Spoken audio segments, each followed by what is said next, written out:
Então, boa tarde a todos. A gente vai começar mais um estudo do livro A Gênese.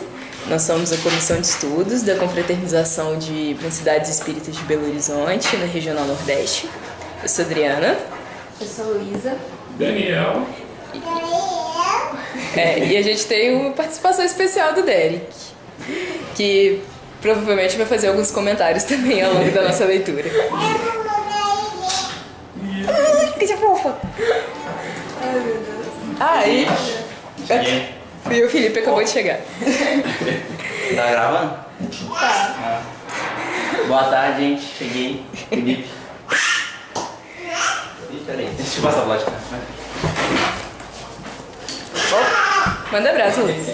A gente vai falar agora sobre a segunda. Vai começar os milagres segundo o Espiritismo. E a gente vai falar sobre a explicação que a gente tem, né, em relação aos milagres. E ele começa o capítulo falando, primeiramente, explicando que os milagres eles são tidos como milagres porque eles são inexplicáveis. E se eles forem explicados, deixam de ser milagres. É como uma heresia você explicar um milagre. E eles são contrários, os espíritos vão falar que os milagres são contrários às leis da natureza, porque seriam coisas que acontecem que não tem explicação. E as leis da natureza são as leis de amor, criadas por Deus. Então, se você tem alguma coisa que é contrária à lei de amor, criada por Deus, então, tecnicamente, seria você acreditar na existência de um milagre, na concepção da palavra, seria você negar a lei de amor. E isso não acontece, não. Se Deus fez as leis tão perfeitas como são, elas não precisam ser mudadas ou quebradas, coisas desse tipo. Então, o Espiritismo vem dizer que os milagres nada mais são do que manipulações dos fluidos que tem no universo para fazer determinadas ações. E aí tem algumas no início vai falando algumas coisas que para quebrar o paradigma que a religião colocou, né, que o milagre não pode ser reproduzido. Se ele for reproduzido, ele deixa de ser um milagre, que quebra aquela concepção de que ele é um fator único, que acontece uma vez. E se você assimilar esse fenômeno também é uma coisa da natureza, ele deixa de ser milagre, é uma heresia. Tem um monte de pormenores por trás disso. Uhum. E o que a gente diz que o milagre é uma coisa sobrenatural. Se ele é sobrenatural, ele não sofre influência da matéria. Então quer dizer que ele sofre influência de alguma outra coisa. O que seria essa outra coisa? Então, os milagres na visão do Espiritismo são as coisas que os espíritos manipulam, né, para poder acontecer determinadas situações, como Jesus fez em diversas situações. E deixa eu ter umas partes bem mais nessa que eu fiz.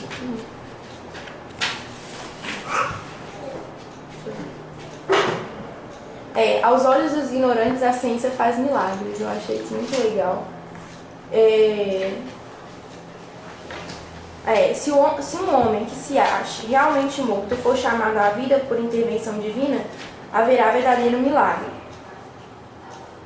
por ser um fato contrário às leis da natureza.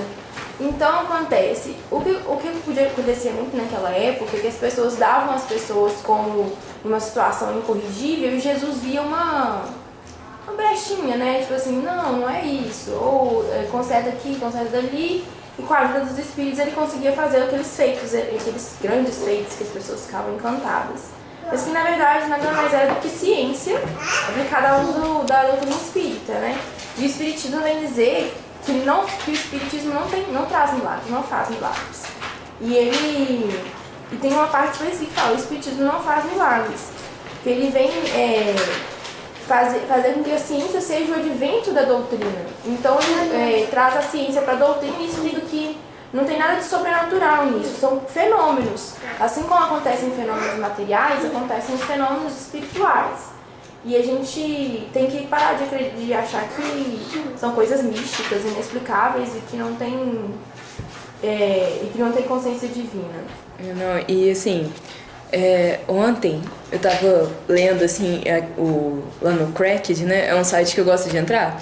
Pra quem não conhece, assim, o Cracked era uma revista que era rival da revista Mad. Eram duas revistas de humor ali, só que a revista Mad praticamente todo mundo conhece, e a Cracked era muito assim, pô. Aí eles fizeram um site há relativamente pouco tempo e agora a revista só existe nessa forma eletrônica. Só que o que eu acho legal neles é que, assim, eles têm uma visão, assim, de fazer humor que é diferente de, vamos só fazer umas piadinhas bestas. Eles fazem um humor, entre aspas, sério, né? E aí uma das colunistas, ela postou ontem falando que, assim, ela era evangélica, lá dos Estados Unidos, né? Porque lá também tem igrejas evangélicas. E ela, assim, sempre gostou muito da religião dela, nunca teve problema nenhum com isso. Só que um belo dia ela falou que ela estava lá sentada vendo um estudo bíblico e ela percebeu que ela não acreditava nessas coisas sobrenaturais. Ela não acreditava em anjos, ela não acreditava em milagres, ela não acreditava no pecado original, esses negócios todos. E ela falou que desde então ela tem sofrido uma crise de fé muito dolorosa. Aí ela falou, no final do coisa, ela tá falando assim, olha, eu sei que as pessoas às vezes fazem esses artigos e dizem depois que elas se encontraram, né, na crença na ciência, na crença no ateísmo, mas que ela não conseguiu chegar nisso. Que ela sente que, assim, que falta uma coisa nela, só que ela não consegue. Ela fala assim, eu faço força, mas eu não consigo acreditar nisso. Eu não consigo acreditar em anjos, em seres humanos com asinhas que vêm descendo e tal. Serão perfeitos, né? Essas coisas assim.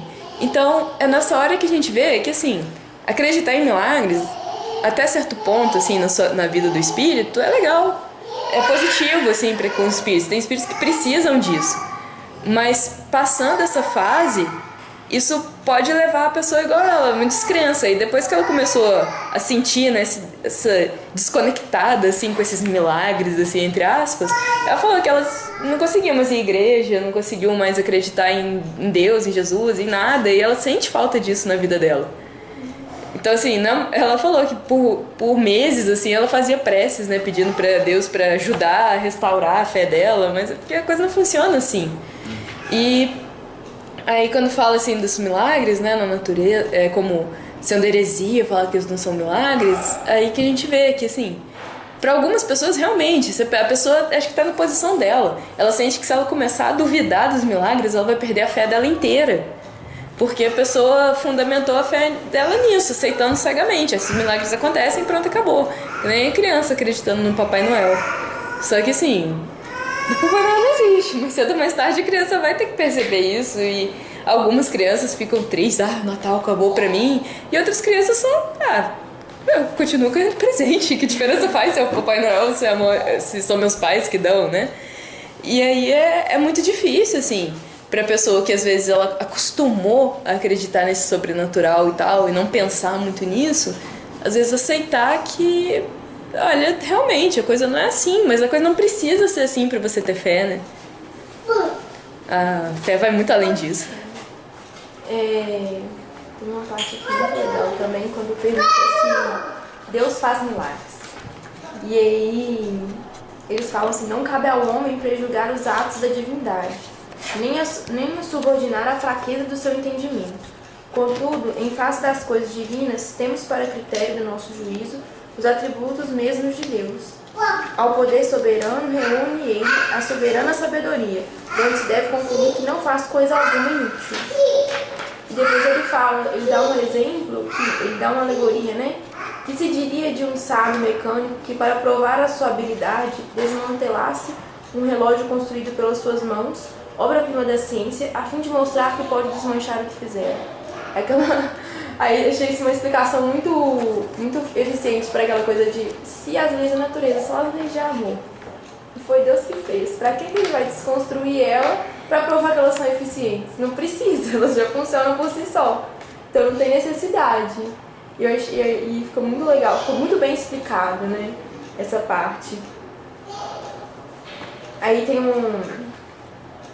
ele fala que não é da alçada do espiritismo a questão dos milagres. Então não tem a ver com o espiritismo você acreditar cegamente nos milagres e pensar que foram coisas divinas. E não sempre necessários milagres para a glorificação de Deus, não é preciso, né? Ele estava falando aí, às vezes as pessoas constroem a fé dela em cima dos milagres, achando que é assim que elas vão deixar, tipo, provar a fé delas em Deus, né? Às vezes falando que glorificar a Deus. E não é necessário, não é uma regra. Você pode ter fé em Deus e pensar que os milagres foram simplesmente manipulação de fluidos. E nada no universo se produz fora do âmbito das leis gerais. Então, não tem como você pensar que vão ser quebradas as leis.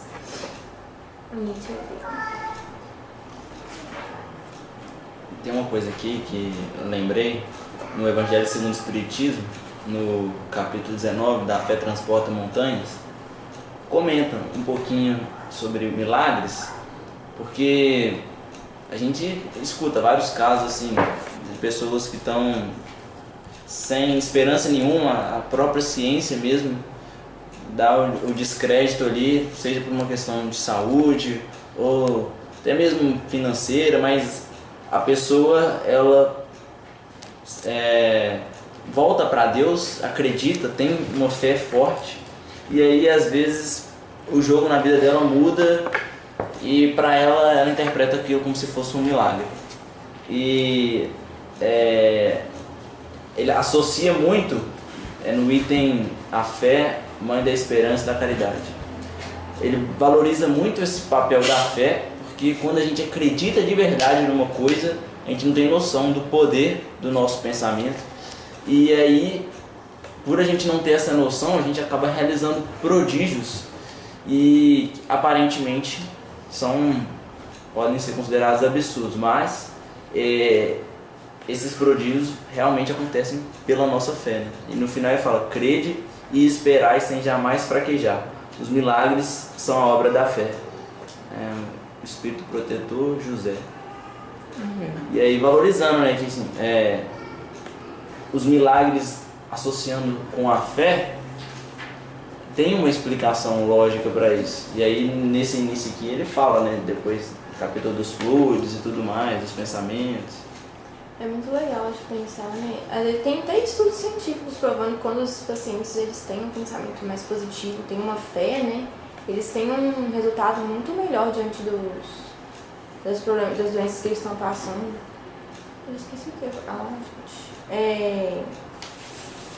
Tem outro texto que eu achei muito legal, que se tornarmos a palavra milagre em sua acepção etimológica no sentido coisa admirável, aí o milagre enquanto coisa admirável, eu acho que é um milagre que a gente pode colocar diante, agora, tipo, esse que o Felipe falou, né? Uhum. Esse da fé produz o milagre, é o que gera fé. Então essa coisa admirável sim, a gente pode ver o milagre como isso, porque acontece mesmo, a pessoa tá doente, ela tem fé e aquilo acaba sendo um milagre na vida dela, né? Uma nova oportunidade.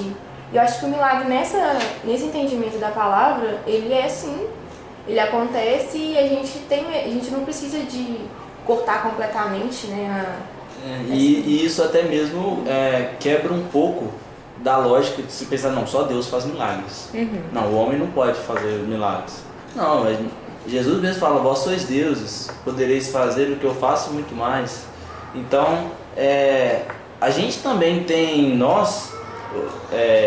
mesmo que seja em estado latente ainda, toda essa grandeza para poder dominar aí os elementos e os fluidos e fazer o que a gente acha que é milagre, né? E aí, não é só Deus, né? Pra gente ter uma fé, a gente tem que lembrar nisso, né? Que os milagres que Deus faz são dentro da gente, né?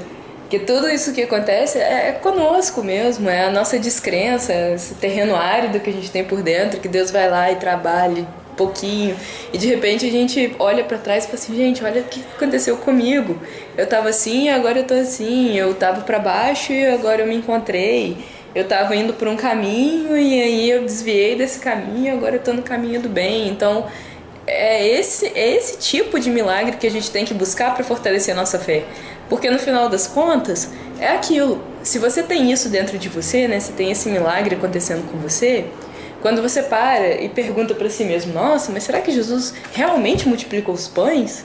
Será que Jesus realmente andou sobre as águas? Será que Jesus realmente existiu?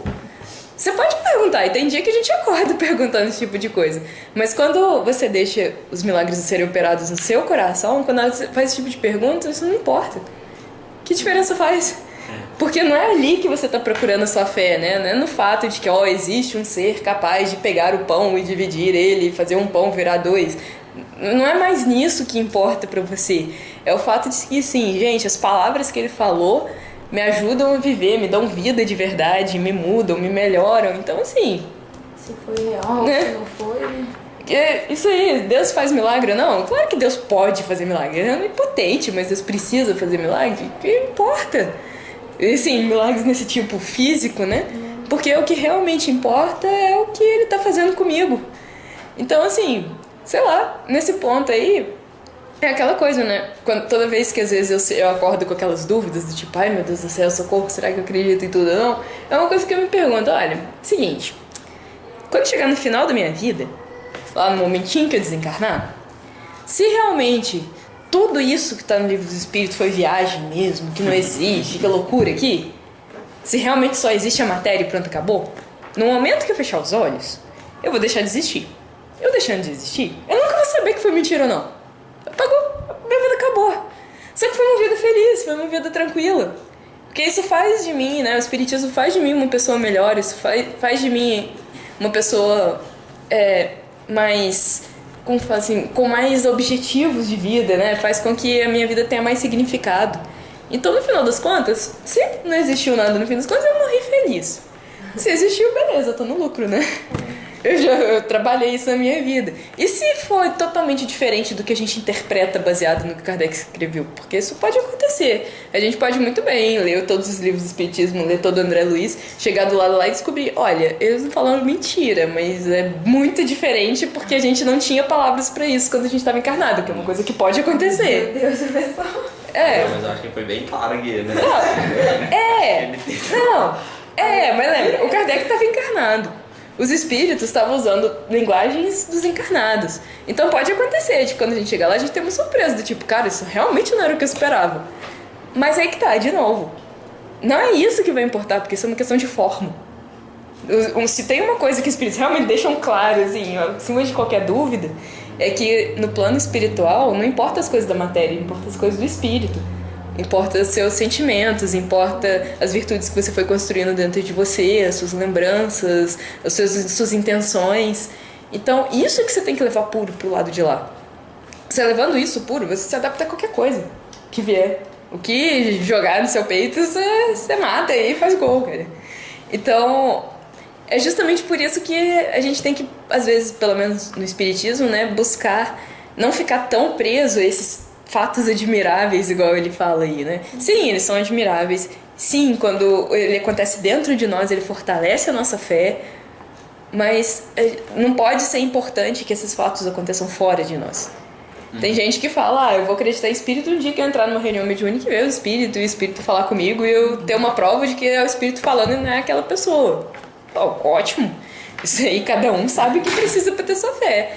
Mas a fé que essa pessoa construir em cima desse fenômeno vai ser muito mais fraca do que a fé que você constrói em cima de o que esse fenômeno traz para minha vida e me faz ser melhor. Que a partir desse momento que você se sente melhor, já não importa tanto se é a pessoa que está falando, se é o espírito que está falando, se é não sei quem que está falando, porque você já sente os efeitos, né? E Jesus já falava que é pela árvore que você conhece os frutos, é pelos frutos que você conhece a árvore, né? Então, se os frutos em você são bons, a sua crença de alguma forma é boa, então você não tem que desprezar, né? Isso que você falou é interessante, porque eu tenho um colega lá na faculdade que fala que ele só vai acreditar em Jesus, em Deus, o dia que o céu se abrir, se partir ao meio, ele descer lá de cima, falar, eu cheguei, né, eu tô aqui, você não pode duvidar, porque eu tô aqui, né, abrir o céu pra isso. Mas ele tem amigos espíritos, né, mais próximos do que eu, né, lá perto da casa dele, ele, por exemplo, ajuda nas atividades. Ele vai com eles na campanha do quilo, quando tem campanha de alguma doação, ele vai e ajuda, sabe? Ele está o tempo todo sendo uma pessoa de bem. Né? Ele não precisa acreditar em Deus para ser essa pessoa de bem, sabe? Para ir lá e fazer um milagre com as próprias mãos, sabe? Né? Então é bem isso que você está falando, né? O que importa é realmente o que está dentro da gente, esse sentimento bom, eu gosto de pensar que a vida, né, em si é um grande milagre. Né? Não tem coisa mais admirável do que nossa própria vida, cara. Deus pôs a gente aqui no mundo com várias capacidades, né, várias coisas lindas à nossa volta aí. E, né, que nem o Felipe falou, né, as palavras de Jesus, vós sois deuses. A gente está a cada dia podendo fazer uma ação que nos aproxime de Deus. A gente pode criar algo, a gente pode amar alguém, a gente pode ajudar o próximo. Tudo isso são milagres, são coisas admiráveis. Né? Porque quando você está ali empenhado em ajudar alguém, exemplo mesmo, né? Eu tenho o Derek, quando a gente pensa no milagre da multiplicação dos pães, que alimentou aquelas multidões. Quando eu só tenho um pão para comer e o Derek também precisa, né, eu divido o pão com ele. E eu geralmente fico com um pedaço menor, mas a fome desaparece. Sabe? O ato de você estar ali fazendo isso simplesmente desaparece. Como é que pode simplesmente toda aquela fadiga, toda aquela fome desaparecer do nada, né? Isso para mim é um milagre. É um milagre estar ali, bem aqui, dá para tocar, dá para pegar. Né? Uhum. E uma outra coisa que eu acho importante a gente falar também é que a gente entende que na acepção da palavra milagres não existem, né? Mas nós não podemos, pelo menos os espíritas, se sentir assim numa vantagem intelectual para poder estar condenando a crença dos outros. Tem religiões que se fundamentam nisso e a maneira delas acreditarem em Jesus e fazer o bem está embasada em milagres, na grandiosidade dele. Então aí você vem destruindo tudo isso, você vai apresentar o que para a pessoa? Às vezes você tira completamente o chão dela e aí perde todo o sentido da vida. Então cada um tem seu tempo mesmo, tudo vem na hora certa, cada um é cada um, tem que respeitar. Mas para quem já tem o entendimento, fica aí, né? Uma lógica mais séria. Ele termina, eu gostei de quando ele termina o capítulo, ele fala que você vai ver o milagre no lavrador que surfa a terra. E quando ele vê que quando as pessoas começarem a ver que elas são infelizes, porque elas fazem coisas para que elas sejam infelizes. E que a culpa é só dela, não culpar os outros. Quando a pessoa começar a aceitar a vida dela como ela é e as influências que ela mesma causa na vida dela, e começar a trabalhar nisso, aí sim as pessoas serão verdadeiramente religiosos. E isso sim parar de acreditar, basear tudo em um derramamento de... Ele usa uma expressão que é muito mais do que acreditar em pedras que suam sangue, ou em estátuas que piscam o olho. Então, assim, é você acreditar em si mesmo, né? Eu gostei muito de como ele termina o capítulo. É tipo assim, você ver a beleza no lavrador que tá cuidando da terra, isso aí é milagre, né? Eu achei isso incrível. Quer milagre maior do que você realmente fazer um estudo de astronomia e você vê as estrelas nascendo, você vê os planetas se formando, você vê... Ou então isso, você vê assim, gente, tem uma galáxia começando ali, tem todo um sistema solar que está nascendo e aquele momento vai ter aquelas estrelas, que vão ter planetas, que vão ter vidas, é um berçário de vida que a gente está vendo ali, é uma gestação cósmica mesmo que você está observando. É um fato admirável pra caramba, né? Ou quando você está no laboratório, né, consegue realizar determinados fenômenos ou consegue ver um fenômeno que era previsto se materializar ali na frente, isso é um milagre pra você dizer o que está fazendo. Isso é um momento que você pensa, cara, olha que coisa linda. E quando você alia isso a uma fé em Deus, você realmente, assim, você vê muito mais beleza do que você vê fora de contexto, né? Você vê isso acontecendo, uma lei física e tal. Ou então você simplesmente cair naquele negócio que, esse negócio de ciência não tem nada a ver. Ou a obra de Satanás, ou simplesmente uma coisinha corriqueira. Quando você junta as duas coisas, você vê, gente, a obra de Deus aqui. Eu tô sendo co-criador de Deus aqui, ou então eu tô testemunhando a criação acontecendo ali em tempo real. Isso realmente, assim, preenche o seu coração desse vazio de maravilhoso que às vezes você tem por você não acreditar mais em pedras suando sangue, como eu tô falando ali, né, em estátuas chorando, nem nada assim.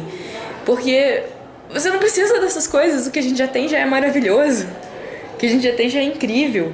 Então, é uma questão da gente realmente procurar, né, a sabedoria de Deus no que Ele faz e não no que Ele poderia talvez fazer para um certo eleito dele, porque tudo que Deus faz é maravilhoso, né?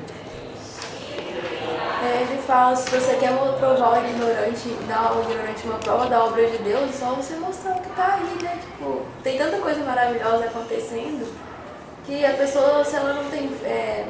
ela quer uma prova, tá aí, olha pro seu redor, né? A natureza desabrochando, vivendo a cada momento, eu acho muito... Acho que a natureza é uma exemplificação muito boa sobre isso.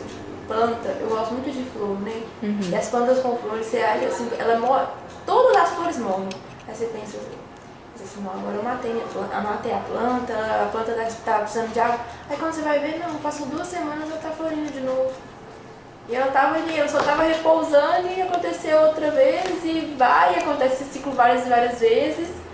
E aí isso é muito bonito de pensar que a planta tem a sabedoria também de... Ela perde as flores, mas ela tem calma e espera as flores crescerem outra vez. A pessoa não consegue ver milagre nisso. Verdade. Bom, gente, então a gente vai fechando esse capítulo por essa semana. Semana que vem a gente continua lá nos fluidos, coisa linda de Deus. E aí vai ficar comigo. E é isso, pessoal. Um abraço pra vocês, bons estudos pra todos e até mais.